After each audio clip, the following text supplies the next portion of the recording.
Academy TV, I want to talk to you about finding your wedding design inspiration. Now, so many people talk about finding inspiration and feeling challenged when it comes to being creative. You know what though? It's like anything else.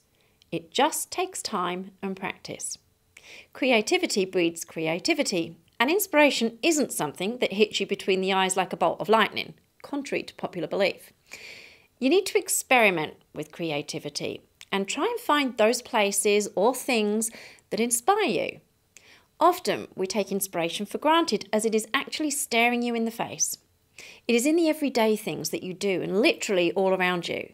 In light of this, I want to share with you some of the things that I often do when I'm finding it hard to dig deep and be inspired. The first thing I do is go for a long walk. Now, this might seem really obvious, but the idea behind this is not to power walk or jog, but to simply amble along, taking note of your surroundings and having the time to really look at the things around you. Don't surface look.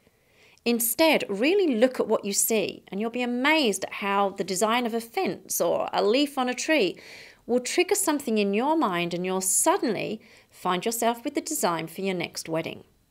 Remember to use your peripheral vision. Look up and down. Look from left to right. Don't just look straight in front of you, otherwise you might miss something really obvious and amazing. We are all guilty of being like horses with blinkers on, looking straight ahead of us. Get out of that habit now and allow your head to rotate. Allow your eyes to meet those of others who are out and about. Another one is to get photos. Remember to capture what you have seen. In a world where every phone is now a camera, this is so incredibly easy to do. It is so important to document what you've seen, as it will help you to remember the little things that you might forget. And secondly, you might actually see something else in that picture when you look back at it. We often get so engrossed in what we are looking at that all the other things around us are blotted out. So make notes on what you see. You'll be surprised at what leads on from just a few random words jotted down in a notebook. Now, if I hear the word poppy, I immediately think of a spring day with blue sky, rolling hills and fields of flowers.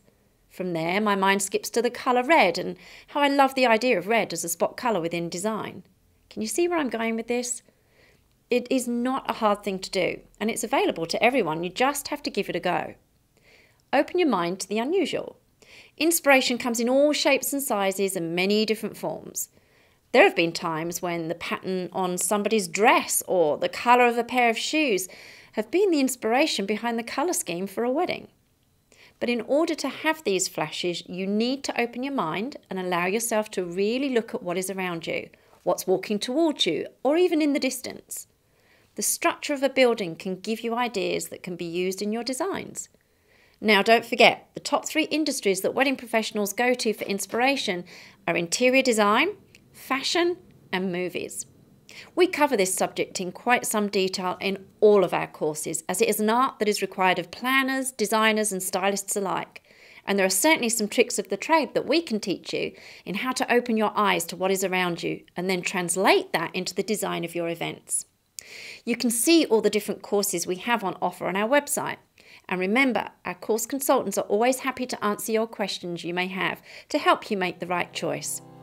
We've accredited and certified over 2,000 students from around the world and helped them take their first step in either launching their new business or finding a job, and we can help you too.